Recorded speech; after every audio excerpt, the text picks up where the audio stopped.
My name's Michael Landis. This is Cheese in Depth, and we're talking to Russell Simmons from Cigar City, Cider and Mead. So finally got you on board. It's been a pleasure working with you. In the past, we've done several events together, and I'm really looking forward to getting a chance to taste through some of these ciders today. So I'm going to go ahead and turn it over to you. Yeah, my name's Russell. I'm the general manager at Cigar City Cider and Mead in Ybor City. I've been part of the team there for a little over 3 years, and we've got a fun little venue. We make cider, we make mead in-house. We focus primarily on locally sourced ingredients where we can, mostly with the honey. And it's just a great, unique craft beverage outlet, and we're really proud of the products that we make. Here we are. All right. Okay, so. Yeah, that's a better looking picture of me. Like I mentioned, I've been in the cider game for about 3 years, in hospitality overall, closer to 27. I've always had a strong interest in craft beverages, whether they be beer or wine. Cider and mead has been the focus in the last 5 years, and it's just an exciting field to be a part of, and I'm definitely proud of all the products that we offer. Today, one of the distinctions we're going to get into is the difference between cider and mead. Cider being a beverage that's fermented from apple juice, and then mead essentially being a very similar beverage, but the core component being honey. When people talk about the distinction between cider being an apple beer or mead being a honey-based beer, the first part of the beer making process that we don't involve ourselves with is the brewing aspect. When you're brewing a beer, you're taking the sugars from grain and extracting those with heat and water. In the mead making and cider making process, that's unnecessary. The sugars are already present in the beverage, in the juice or in the honey itself. So we're skipping that first step in brewing. We don't actually brew. We're doing things that are more akin to winemaking. And the big focus is on having the quality ingredients to start, to make sure that the end product ends up being that same quality level. So with the apples that we're getting, the apple juice we're sourcing out of Washington State and getting a blend of 5 different apples, and we'll talk about those as well. But the honey that we're getting to make the mead is generally out of Plant City.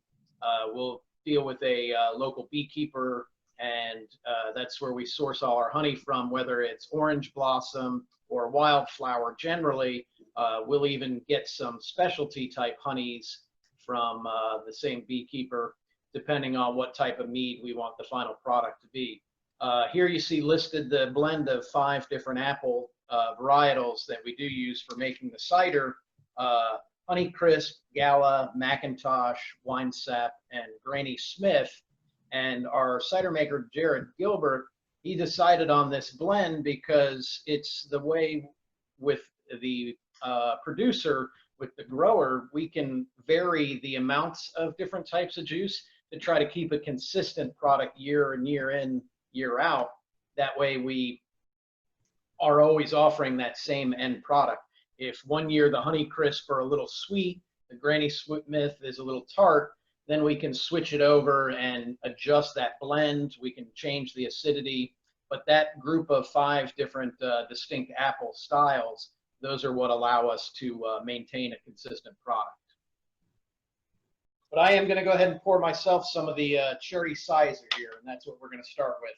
And when we talk about the different types of beverages we're tasting today, I thought it was unique and interesting that we would start with this hybrid. Essentially, a Cyser is a blend of mead and cider together. This in particular one is 75% apple juice and about 25% honey based. So the alcohol content on it is considerably higher than a cider. Jared allowed this to ferment up to about 13% alcohol by volume. So this one is a still product. It's not sparkling. And it definitely highlights both aspects of the unique product that it's coming from, its base component of honey and apple juice. Now, the fun flavor that was added to this is the cherry. And that cherry flavor really gives it an interesting tartness. All three flavors of honey, cherry, and apple juice really blend together into a melange of rich dessert type, interesting, nuanced flavors. There's a depth to this one for sure. A little bit of the cherry. It's not too tart. You know, you get a little bit of the honey in here, so you get a nice little balance. And then, of course, the apples that are in here, you got, again, you have all three of these that blend really well. I paired this up with the Cypress or the Vermont Creamery. This is the fresh goat cheese. And one of the things about goat, especially fresh goat, is how clean the flavors are. You know, there's a nice little lemony flavor, just really light citrus. There's some nice butter in here, and there's not a lot of milky cream. And that's what's interesting about this, is that it's so fresh. And I wanted to bring something that would work well with the apple, with the honey. That's notorious. I mean, they've been pairing goat cheese with honey for a very, very long time. And then the cherry just adds a little more tartness, which when you put the two together, you get more butter out of the goat cheese because of the tartness of the cherry. Yeah, that's something else. Wow. It's so creamy. I mean, absolutely. Not creamy like milky, just real rich on the mouthfeel. And the butter comes out, but you really get that nice cherry tartness here. That is so nice, because you don't have that tartness and you're drinking it. But when you put these two together, that really comes out nice and clean. I mean, really cleansing. Nice. Absolutely. Yeah, and I got to say that classic pairing you mentioned of the honey with the goat, I wouldn't have noticed the honey in the sip until I try it with the cheese. I think it accentuates that, and it does bring that more to the forefront than you might initially think, especially when you consider that percentage of the juice itself is mostly apple. A little bit of acidity from the apple, but it just cuts right through. And yeah, this is a great pairing. This really is. Yeah, I think the cherry note plays with the fruit. That bright fruit flavor works with the creaminess you mentioned as well. Yeah, there's a lot of different spreads available. Rutherford and Meyer does a really nice cherry paste that is magnificent, that does really well, again, with goat cheeses, with fresh cheese, with bries. So you get a lot of those flavors that we naturally pair, but you're getting it already. I don't have to add anything here. I don't have to spend another dime on pairing this, because this is, it has everything in there. That's one of the advantages of having ciders with cheese, is that a lot of times when you talk about adding in a fruit or adding in an accompaniment to the cheese, we add a chutney, or we add a paste, or we add a piece of fruit. Well, you got it right. Right. You know? I mean, you know, most of my cheese boards are built around adding things to it. The beauty of this, I don't have to add anything. It comes together right there. Yeah, yeah. Simplifies it, narrows the focus, and really allows both products to shine.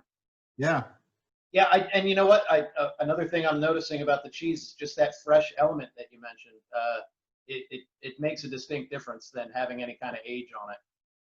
10, 15 years ago, when a lot of companies were making goat cheese, they were very limited to the sheer number of goats that they had. So making goat cheese was kind of every other day. They were having to hold on to the milk. They were using single breeds. Well, today it's 1,500 goats in there. So they're making multiple batches of fresh milk every single day. They're blending the herds. It used to be like all Nubians and that, and they're bringing in Sanines, they're bringing in Obahasi, they're bringing in a lot of different animals that really give a better richness to the milk that you're getting from the cheese, because all cheeses, no matter whether it's goat, sheep, cow, any of those, it's all going to be based on the quality of the milk coming in. And Vermont Creamery, the owner that's left and sold off the company, but her son took over the goats and took over the farming with that. And they've had all this time, 20 some years of experience of being able to get this milk to where it is. And so Vermont Creamery is like one of the best when you talk about the freshness of the goat's milk. I imagine the goat's diet has a big factor in the terroir of the area is going to have an impact. And if you've got a consistent family farm that can continue to maintain and guarantee that consistency, that's what you're looking for. You want your consumer to be able to say, oh, I know what this is going to taste like batch after batch after batch. And that seems like they've got an elegant take on it. Absolutely. Yeah, that works really well for them. And it's just getting better. Excellent. All right. So I think we need to take a look at our next slide here, which is going to take us to the Golden English. Golden English Dry. Excellent beverage. This is a newer addition to our lineup of ciders at the cider house. Crisp, clean, very bright flavors, a little bit higher alcohol content. This one's coming in at 7.5. It's relatively strong for a cider in the States, in England, in Spain, and a lot of European areas. When you've got a farmhouse style, they'll generally have them in this higher alcohol content. One thing I really enjoy about this beverage is it's so refreshing and so drinkable. You wouldn't imagine that higher alcohol content would be masked as well as it is. You could mow the lawn and drink one of these and feel pretty refreshed afterwards and not feel like you got punched in the belly by a heavy beverage. This thing is perfect for this kind of weather.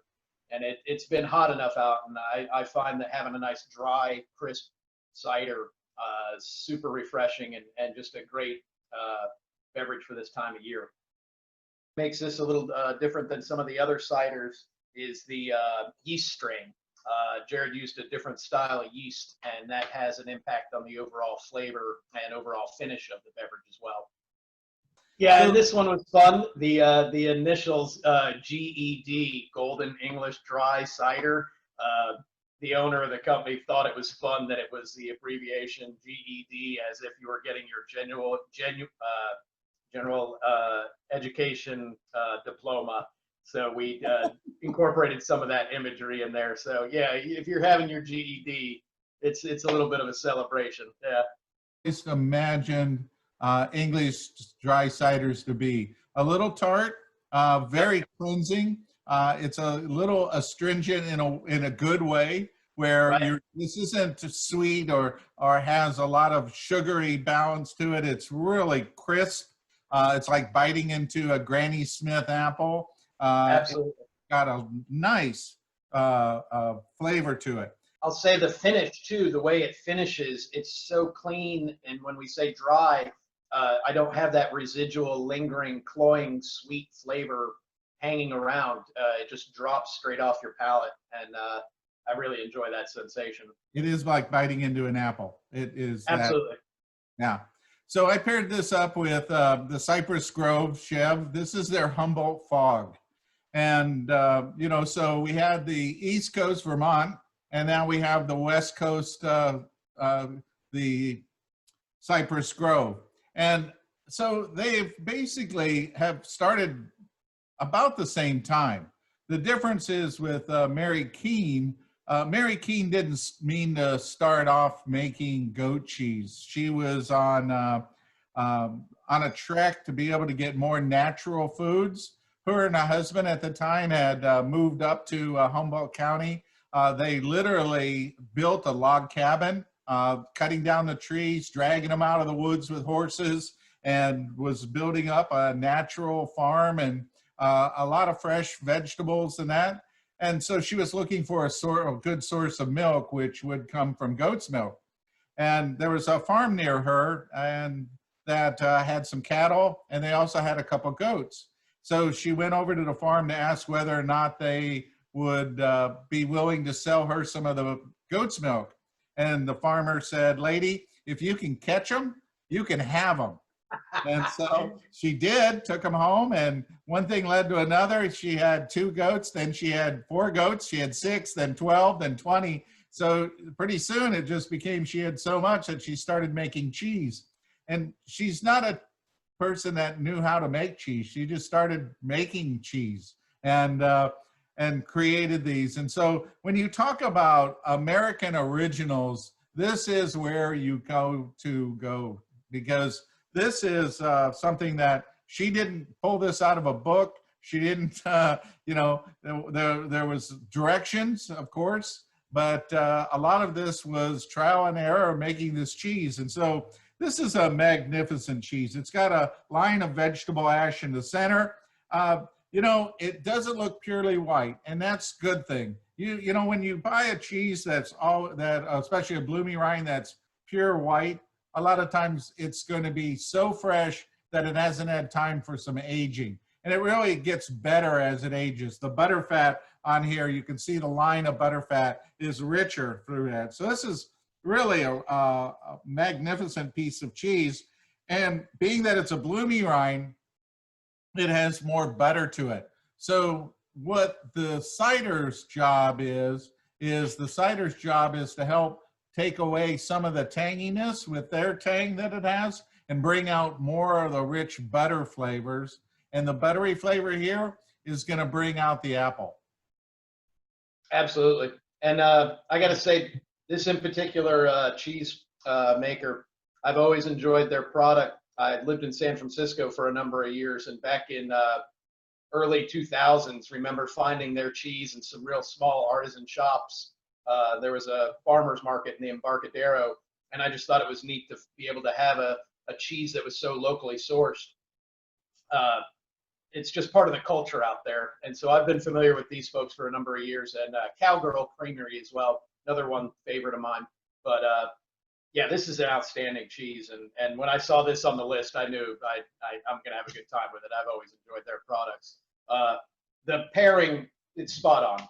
It, like you say, the butter element, that rich, just luxurious mouthfeel, it's hitting on every note.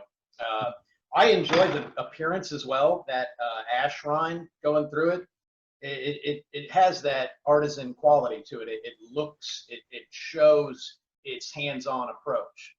It's not a cookie cutter, pre-packaged look. I mean, you know that someone really put their heart and effort into making this cheese in particular. Well, it's covered completely in ash, and that's why we see the ash on the rind here. And as the bloomy rind comes out, it goes from a black rind to a white rind for the bloomy. But as it matures and ages, some of the ash comes out. Now, ash's job is to reduce the pH, so it makes it actually a little sweeter. So that's one of the many things that the ash does. And you see that a lot in aged goat cheeses. So it really gives it now more of a balanced flavor. But the butter on this cheese really comes out. I love how the apple flavors are more distinct in here. So it's a buttered apple flavor with the tanginess and the fresh apple. It's literally like you're putting the cheese on a slice of apple, taking a bite of it. It is that authentic flavor. Yeah, and you know, when we talk about the different varietals, I'm getting more of that honey crisp and that gala flavor from it, which are more apples you think of for eating, more so than cider juice. Yeah, and it's a unique blend that they're using too. A lot of cideries would focus more on apples that are specific to juice for cider, but ours I think are more approachable and more that fresh, like you say, that taking a big bite. Yeah. Yeah, the fruit is right there. Well, that's really what you want when you buy a cider. You're really looking for a lot of that apple flavor, and in this, For those that do not want a lot of sweet, sugary flavors, that just want it to be, you know, apple, Yeah. this is the Yeah, best. and that's what I found when you think of some of the larger commercially available type of ciders. Uh, it feels like their flavor profile, they're shooting towards that more sweet and syrupy kind of flavor, almost artificial flavor. And that's why I think a lot of people have been turned off on the idea of drinking a cider. That's, oh, it's always too sweet. There's a whole spectrum of flavor, and you can go from the bone dry to a dessert style, and we'll finish with one of the dessert styles. But I think there's a cider for everyone when it comes to that breadth of different types of flavor and what kind of experience you're looking for. Well, one of the things, when you smell the cider, it should smell like apples. It shouldn't smell like juicy fruit or anything like that. If it smells like juicy fruit, then they're using sugars and things like that. High fructose corn syrup to back sweeten. When you're during the fermentation process, a lot of that sugar is coming out and being turned into alcohol. So when we're back sweetening at the end of the process, we'll add more fresh apple juice. And I think that's apparent. And that's exactly what you're picking up on. This next cider, Weissprick, Yep.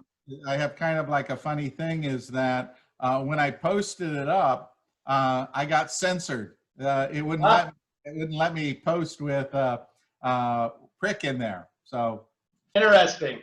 Well, it's funny you mentioned that. We've had some difficulty with the naming of it in the past as well. The intent and the concept behind the name was that the flavors that are in it are elderflower, wise, elder, and prickly pear, prick. So it's nothing to be viewed as in a negative or an offensive sense, but the idea of just the two ingredients, the two flavors, it seemed like the right thing to refer to it as a wise prick. And maybe it's a little cheeky, maybe it could be misinterpreted, but the intent really wasn't anything nefarious, or it doesn't surprise me that you might have had a hard time with someone misinterpreting it. Yeah, I in the industry of craft beverages, there's definitely a history of coming up with some names that are on the fringe of tasteful. So we may be skating the edge a little bit with Weissprick, but the concept behind it being elderflower and prickly pear, those two subtle flavors, I think they speak to the overall flavor of the beverage, and it's a unique take on cider. I don't see a lot of people using prickly pear in cider. I had Mary Quick from Quick's Traditional Cheddar, and she does an elderflower. You know, so you have the elderberry, but not a lot of people use elderflower. And so that's a real pain in the butt to be able to harvest, because you're getting the flowers for a very short period of time. Harvesting those flowers are like immediate, like within a week. So it's gets everybody out there, but it's an interesting cheese. And I thought about that. There was a point where, you know, I thought, well, that would be interesting, but you know, sometimes putting two of the same flavors together, is kind of boring. So, so what I did with this is I decided that it needs to have a Gouda. And so there's a tremendous amount of really amazing Goudas out there. And I decided to go with Carr Valley. Carr Valley actually puts out 3 base versions of their Gouda. They put out regular Gouda, they put out aged Gouda, they put out a reserve Gouda. So each one is aged differently. They have different characteristics to them. Some of them have a little bit more buttery flavors, so it's all different. And so you can look at Marieke, who does raw milk versions instead of the pasteurized, which are pretty amazing, and she's got a 2-year. You have Europeans that are out there from 3 months to 6 to 9 to 12, which, by the way, I think that that's brilliant, that a country makes one cheese, basically Gouda, and they age it, and you have to buy each one differently. So they have 12 different versions of the exact same cheese. I think it's brilliant, you know. So with Carr Valley, Sid Cook's the cheesemaker, and he's done a lot of really amazing things. They by the way took Best USA Cheese at the International Cheese Awards last year for Wow. their blue cheese. And so these just follow right in hand. And I really love a good quality Gouda, that brings out a lot of the nice flavors. And then, with this unique flavor that it has in the ciders.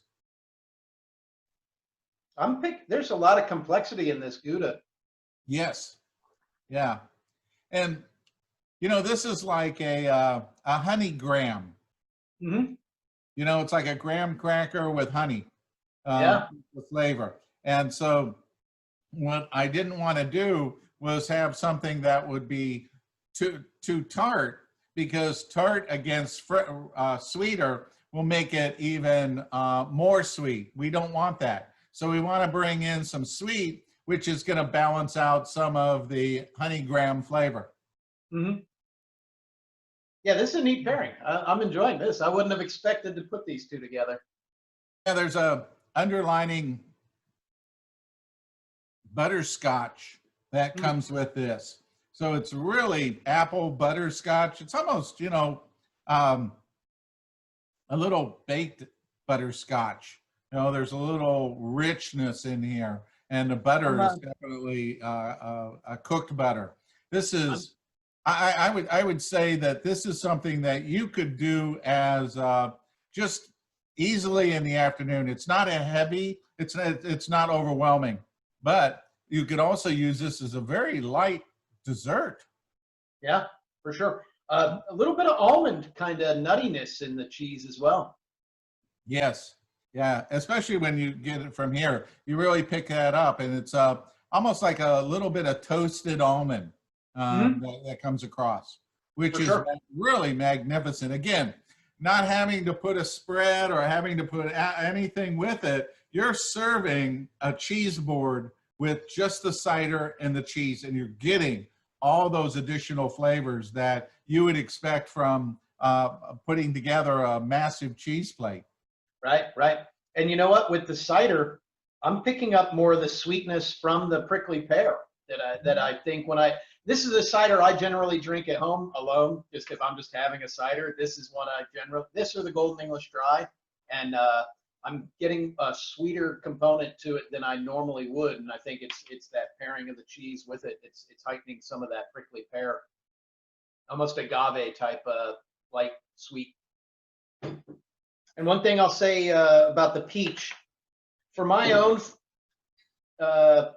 just general enjoyment, the flavors that are overly sweet, I generally steer away from. And peach comes across, when you hear about it, you think, oh boy, that's going to be a little on the sweeter side. Peach is such a, thought of as a nectary kind of sweet flavor. I get more of the aroma of peach than the actual syrupy taste. And it's really mostly in the nose with this one. And it just jumps out of the glass. That fresh peach flavor, the aromatic of it really, it's striking how much more in the aroma of the peach that I get than the actual taste. I've had other peach ciders that I found to be to have that syrupy kind of sticky taste and even mouthfeel. This one still is really approachable, but the thing that I find the most remarkable is definitely the aroma. The peach smell comes through, almost almost like a blossom. You can smell the peach fuzz. Totally, and that's exactly it. Before it even gets near me, the peach aroma really, it jumps through. Smell so distinctly of the fresh, dry peaches growing out on the tree. Oh man, this is and I tell you what, man, Michael, that's exactly what the intent of an artisan beverage maker or a cheese maker is, to bring that memory, to have that experience, to have that connection with a food or a drink. I mean, if we can evoke that kind of memory in you, then we won. That's exactly what the producer is looking to do, is to help give the guest that kind of experience. And that's awesome that it makes you think of that, sensory part of a beverage shouldn't just be the taste, it's the smell, it's the feeling, it's having that interaction with people. And I find that to be a huge part of it. So that's great to hear that that made you think of, being a kid. It is a very easy to drink peach. There's no sugars in this. There's no Right. tartness to it. It tastes like you're biting into a just easily ripened, not a fully ripened. Not overly right. Yeah. Yeah, it's what peach is about. So it's got a nice peach flavor. So I wanted to pair this with something that wouldn't really clash. It would really bring in complementary flavors. And so this is the Sartori BellaVitano Gold, and this is their Parmesan, and it's got this wonderful,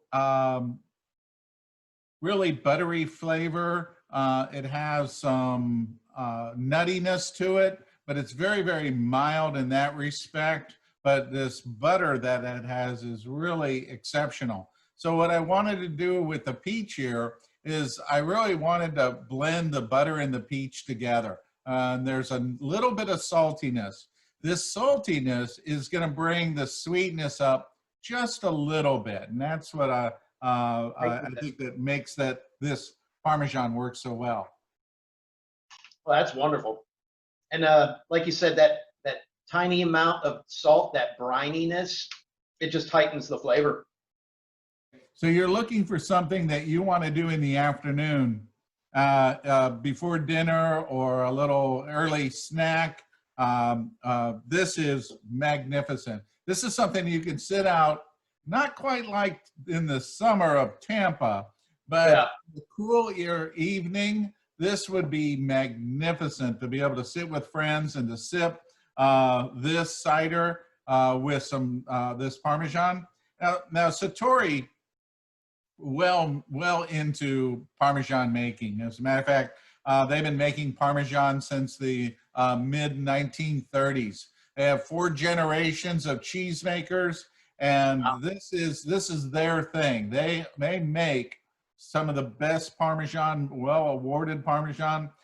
It's my go-to. I use it in all my recipes. I did a recipe last night that called for Parmesan, called for Parmigiano Reggiano, and there's a difference, but there's nothing to say bad about this. This is a great Parmesan. BellaVitano has got a really great reputation of the flavors, and when you put these two together, you don't see. I think this is the interesting part, is that you don't lose any of the peach, you don't lose any of the cidery flavor, you don't lose any of the Parmesan. They all come together and they're like equals. They just come together and they're like, okay, we're all here.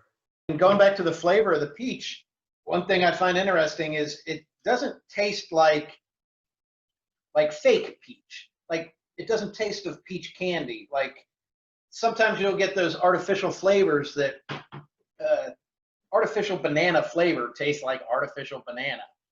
Artificial peach candies like a Jolly Rancher tastes artificial.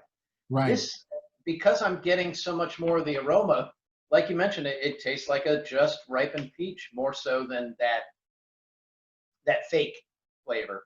And I really, you know what, the combination of the two, they both stand up. They both meet each other on equal terms. It is, I just can't get over the fresh peach fuzz smell. Yeah. That's incredible how you capture that, because if you go to a grocery store and smell that peach fuzz, and that's what this smells like. Absolutely. Wow. So nice. Great job. Hey, you found the right combination to bring out everything, to make everything look good. So. Yeah. Well, this is what will be coming out after. We're going to be drinking this. Yeah, this is nice. This is the flagship. This is the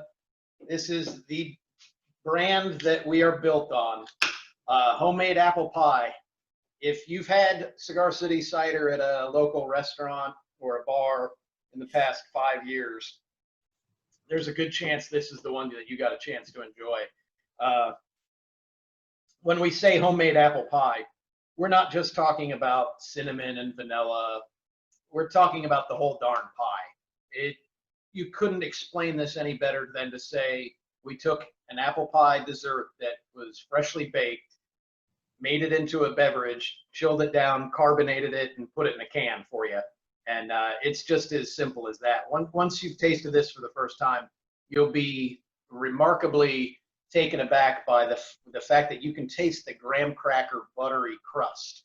It's got that element of flaky pastriness that is really lacking. I've had a number of different apple pie flavored beverages, whether they were moonshine or cider or even some bourbons that are trying to appeal to that dessert style. None of them have come close to bringing that entire dessert together as much as the homemade apple pie. In the nose, I get a lot of the cinnamon and the cardamom, those kind of holiday spices that you think of when you think of Thanksgiving and Christmas and the holidays with having apple pie. But in the taste, just to get that element of the whole crust, it really is a fun beverage, and it sums up exactly how much detail and how much concern the cider maker and we have towards really showing what it says it is. If it says apple pie, it's going to taste like apple pie, and this one really does. We've had this on many of our pairings together. I always want to have this because it is so unique, but it's not something that, you know, with an apple pie, you eat a little wedge and you're like, oh, I'm fine. That's enough for me. With this, you can have 2 or 3 of these and still really, they're not filling, heavy apple pie-ish. They're very, very light, and it's kind of hard to explain. I mean, you can see the the carbonation in here, that it's so refreshingly light, and it has all those flavors. So it's confusing. Your brain is going, wait a minute, it should be heavier, but here it is light, and it's still effervescent. That carbonic bite that you mentioned, I think that's a big element to have that CO2 champagne type quality to it. It makes a difference. Yeah, I would honestly serve this as a sparkling at a party to start off your evening. This is really, there isn't anybody, I can't imagine anybody with that unless they hate apple pie. You know, it's like I don't like apple pie. I won't eat apple pie. But if they love apple pie, this would be a great way to start off an evening, is pour everybody a little champagne flute of this. Absolutely. And that would be a great starter, just because it's just so delicious, so easy. So of course, when you have apple pie, you gotta have cheddar, so it's hard to improve on cheddar. I mean, it really is. You can get so many different variations that people have, and everybody does something a little different. If you have a Vermont cheddar, that's going to be different than California, which is different than some Wisconsin. But even in Wisconsin, there's so many different varieties of the way that they do each of their cheeses. So to be able to stand up to this flavor, I really needed something that would be not so sharp that it would be the opposite, to turn this into a butter bath, all sugar. So I wanted something but I didn't want anything mild. So what I needed was something that was aged, that was kind of sharp, but had more butter characteristics in it than anything else. And so the Wisconsin Aging and Grading does a 724 Wisconsin Select. And this is a cheddar that is aged for 11 years. Wow. I know. Can you believe that I got you a piece of cheddar that is 11 years old? Now, so these guys, their job is to grade cheeses, and they also make them available. And so when you're grading, it's an art and it's a science. And as they're going through here, they're every year or every mark point, they check the cheddar to see where its characteristics are going. Some cheddars, depending on, your milk quality that comes in, summer cheeses may have more butter fat in it, where your winter cheeses may have less butter fat. So aging may vary from there. And so there's only a few select cheeses that actually can go up to that point. And this is at its prime at 11 years. Prime. Wow. And where it is at its best. outstanding. I got to say, there's a savory element to this that I wouldn't have thought. And your description to say that it's not too sharp, it certainly isn't sharp. It's so approachable.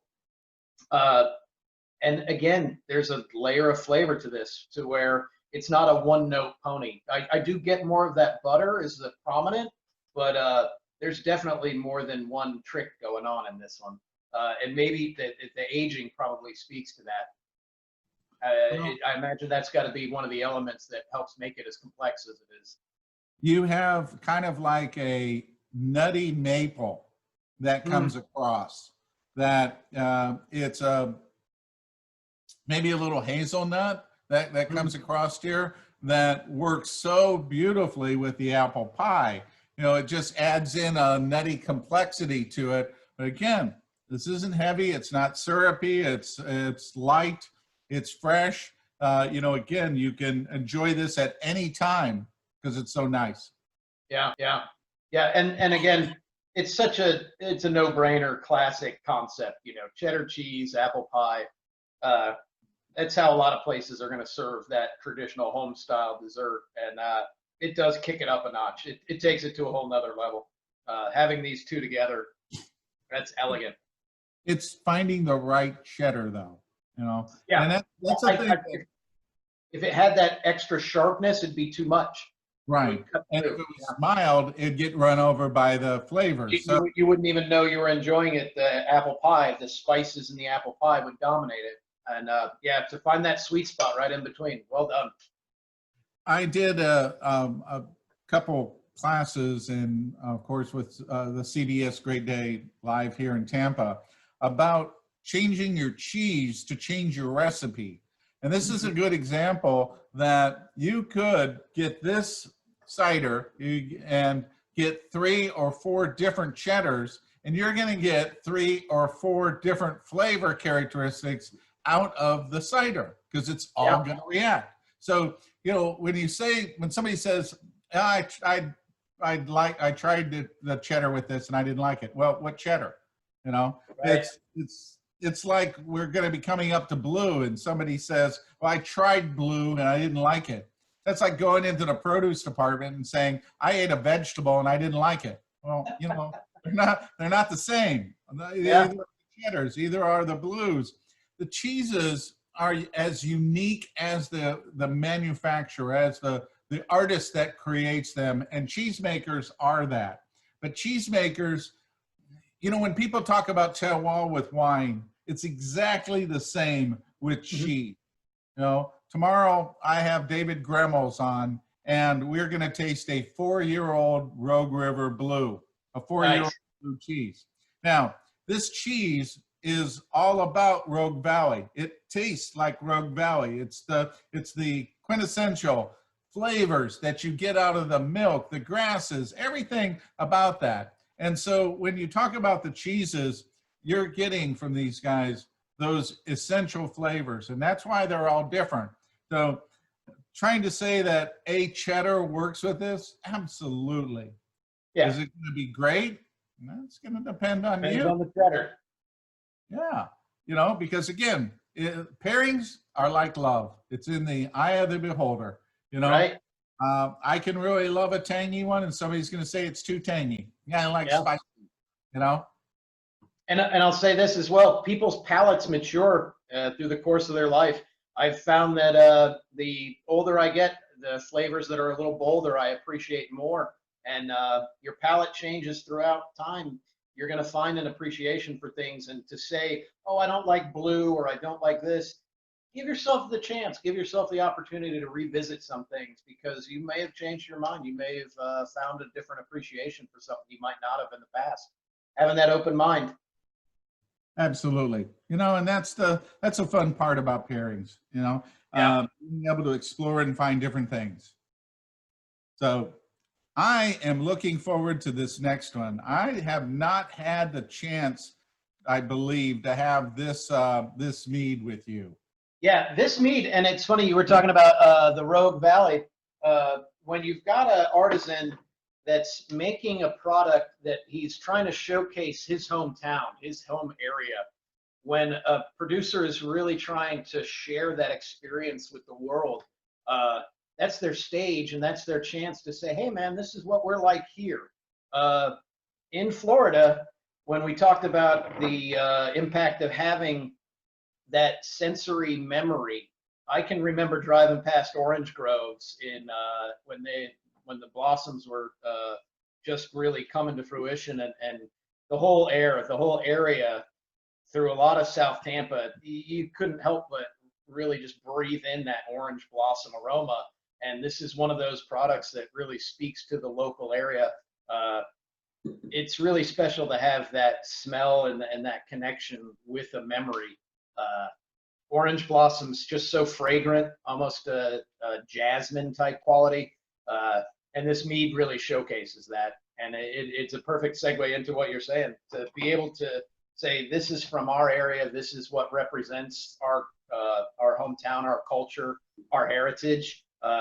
The citrus industry in Florida has been a core component, and people think of Florida oranges and Florida citrus. So to be able to have a honey that's based off of that flower, I think is important, and it is one of the key components and ideas of what Cigar City cider and mead really represents, is having that tie with the local area, with local farmers, with people that have that connection to the land, and to be able to show what we have here to other parts of the world. And yeah, this is a great mead. This is a very traditional style mead, more in the Polish sense, where the amount of honey that's used here is twice what you would use in a normal mead. Coming in at about 14% alcohol by volume, very rich, very luxurious. The title Viscosity check really speaks to the density and the overall just intense, lush, round kind of flavor. And you definitely are in for a unique experience. This one, you can even see it pouring out of the bottle, the thickness to it. It's something else.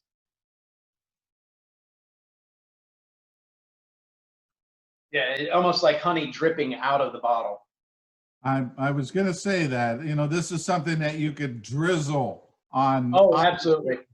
You just, it's just, what a magnificent flavor. It is, I think if you're looking for something to have after dinner, or you want to just have something to quench your sweet tooth and have a little bit of alcohol with that, this is the way to go. This is so beautiful. The honey, I grew, well, when we first moved here, we had a big orange grove that was there, and twice a year those orange blossoms, and yeah, there they are, just like the peach fuzz, just so real, so yeah. Yeah, there's no way to fake that. You can't slice that up and homogenize it and pretend through that. That's showcasing the actual product itself. That there's no sidestepping it. I could just put my nose in there and just hang out for a minute, because exactly, yeah. I thought blues always do great with meads. I mean, that's kind of like a universal, because you get the sweet, sour, tangy, those flavors that bounce back and forth, that help each other. Because this is so rich, having something to offset it and then go back to it, it really helps, I think, improve the appreciation of the sweetness, appreciate the tanginess. So I chose the Caves of Faribault. This is a St. Pete Select Blue. St. Pete is out of Faribault, Minnesota. They are a wonderful cave-aged raw milk cheese that's aged for about, I think it's aged for about 90 days. And this is probably one of the most palatable but classic blues. When you talk about blue cheese, you know, everyone is going to be different. Roquefort is different than Gorgonzola, which is different than Stilton, which is different than Danish Blue. And then you have all of the American artisans that just run the gamut. So when you say blue, you're really talking about some sour cream, some saltiness, and a little bit of mushroom. But in this particular cheese, we're really getting that nice sour cream with just a little hint of earthiness. It's there, but it's not in your face. Yeah, and I appreciate the texture in this. When you mention those distinctions between a Rochefort and Gorgonzola, the crumbly kind of drier nature of some of the like a Gorgonzola, I can enjoy it, but this really speaks to me, just that luxurious richness, and they do complement each other. Both are opulent. Like when you think of, wow, what a big flavor, this mead is, wow, what a big honey flavor, and this blue is just so luxurious. Not overwhelming though, you know, right up at the edge of as much as you could take, I think. Well, the sweet, tangy, sour flavors are well balanced in the richness of these two. Yeah. And they really complement each other because it can take out the heaviness of this mead and lightens it up to, it's like, okay, the saltiness, the little bit of salt that you get in here, that, you know, when you, like a sea salt caramel, you get that saltiness that comes with the sweetness that drives you to eat and taste more. If I have the time, I would eat this entire 6-ounce wedge with this bottle. Yeah, I could see something like that happen. Yeah. Yeah. Yeah, end of meal, nice little dessert. Yeah, this would take the place of dessert. I don't think you need a dessert course with a 6-ounce glass of this mead and a nice big piece of the blue. Yeah, I think you'd be set. That would take care of the evening. It is, to me, this is the best pairing, but I'm a big fan of St. Pete Blue. I love the cheese. I love the texture. I love the creaminess. It's so creamy. And I love the mead. I really love the fresh smell of the orange blossoms here, the honey flavor. It's just really a nice, easy, boy, you can just consume this and, you know, rest of the night. Just so nice. Yeah. Yeah, it's funny. You say this is your favorite. Man, I got to go back to the Gouda with the wisecrack.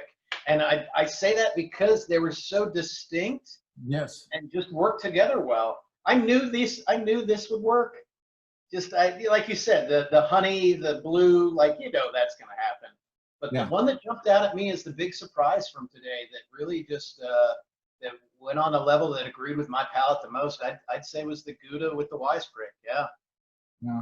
Well, Carr Valley Cheese Company and Sid, you know, they do such a great job on their Goudas that I think a lot of times when you're looking at some of the generics, and I don't mean it in a bad way, it's coming from Holland, because they are the originators of them. But when you're getting the type of milk and the care and the individual, you know, he's not making 70,000 pounds. You know, he's making small batches by hand. You know, his cheesemakers, everything is by, there's no, I mean, okay, it stirs it. That's about as far as it gets. Everything Yeah. else, they pull the curds out, they pack them into the molds, and then they press them, and then they carefully care for them, and that's the big part on when you get through these. And all of these cheeses, they're exceptional American artisan, and right now, when you're buying American artisan, you're not just buying a high quality cheese, you're also supporting the farmers that support the cheesemakers. There's Right. they got to buy milk, and that milk comes from a dairy farmer. And so when you buy that cheese, you are putting the money into the dairy farmer, which pays his family, which keeps the community going. And so Yeah. buying a piece of cheese is one of the best ways to support American artisan farming and cheese making. Yeah, and it's that connection too, and that's what speaks to it on both levels is having that relationship, having that connection, that synergy where everything is intermingled, they're all connected, and the truth of that comes through in the product, whether it's the cheese, whether it's the beverage, and that's why this has been always such a great relationship between the two. Is when you get a producer, someone who has that attention to the detail, that concern, and that love, it shows up in the end result, and it can't be artificially produced. You either taste it, it's there, it's real, it's prevalent, or else they miss the mark, and that's why these things all they integrate so well. Thank you so much again for us being able to do this. We've done this together several times at the cidery, but using today where we're able to do this virtually for both of us has been exceptional. For those that have been watching, I hope that you're able to go out today. You don't need to buy 6 cheeses. You buy 1 cheese and do it one at a time. This gives you 6 times to be able to try different things. And I think that's the fun part about being able to enjoy the cheeses now where we are. We're a step back. I'm not designing cheese boards for 30 anymore. I'm designing cheese boards for 2, 3, sometimes 4 people. So it's a completely different avenue. Having a great cheese board isn't $60. A great cheese board is $12 now. Right, and having that connection with your audience still, it's a great avenue to be able to have this interaction with people today, and give them that opportunity to see what you're passionate about, what I'm passionate about, and how we can share it with as many people as we can. We probably have the chance now to share with more guests than we normally would. I think, what did we have at our last event? 20, somewhere right in there, 15 to 20? 22, I think, was in the last one. Yeah. So from here, instead of 22, it's whoever wants to come in and check us out. Well, we open the doors wide now. Hopefully we'll be able to get together and have those more intimate settings where it's face to face again. Because I think that is a big part of this industry, is having those direct connections. And until we can get back there, this is our best venue in the meantime. When we do get back together, is being able to hear the stories from you and from the bartenders and from the cider maker about why you did this. The supporting your local producer and cidery and brewery is opportunity to be able to get the real stories, learn about the different things, and why Wisprick, and you can read about it on the label, but again, it's when you're there and you're hearing the stories, it makes a big difference. That back and forth. And that's what we're all about. We're all about that sense of community. At our tasting room in Ybor City, that's really what we showcase. Is you can go get a drink in a lot of places in Ybor and have a good time, but to have that connection with the staff, with the people that are right there that really are passionate about it, it makes a difference. And we look forward to having everyone back soon. Hopefully everyone, when we can have guests again safely. In the meantime, we've been doing to go, so we can offer just about every one of these products to you to go on the weekends. That way you could take a growler or a bottle or a 6-pack. But That's going to be the best we can offer in the meantime. Hopefully we can start doing some food in-house. And that's something I haven't shared with you yet, Michael. We're looking into becoming a restaurant, and I'll probably have a nice little charcuterie plate. So maybe me and you can get together and figure out the right things to offer in-house. Got some great charcuterie makers around us, so there was some real fun stuff and availability, and everybody's looking, Yep. to get back into business. So yeah. Well, we came up with some great pairings today, and I thank you for that, man. I think you really helped to showcase what these artisans are about and how they connect with us. And we look forward to having these maybe available at the tasting room soon. All right. Okay. Well, again, Russell, it's always a pleasure being able to see you, being able to hang out.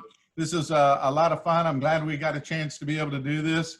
I'm sure that we'll put something else together as we get closer to the holidays and, get people ready and, come up with something fun. And when your restaurant comes out, let me know. And, we'll do some things together there.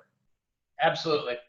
Well, thank you again for this opportunity. Thanks to everyone who joined us today. And we look forward to seeing everyone soon when we can. All right. Great. Thank you.